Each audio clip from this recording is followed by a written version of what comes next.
Bluetooth acting up, or maybe you just got a new device to connect. Let me show you exactly how to turn Bluetooth on or off in Windows 11 in just a few easy steps. This will work on any Windows 11 PC. Let's get into it. First, go down to your Windows Start menu and click it.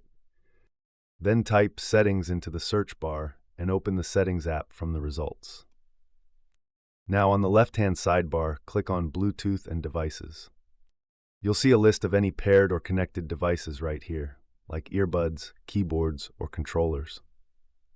At the very top of this page, there's a switch labeled Bluetooth. Just tap the toggle to either turn it on or off, depending on what you need. Now here's a quicker way if you're in a hurry.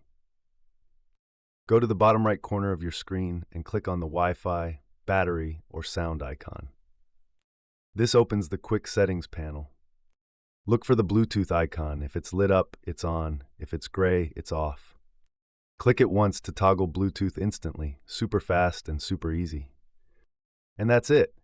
2 simple ways to control Bluetooth in Windows 11, whether you want the full settings route or the fast toggle option.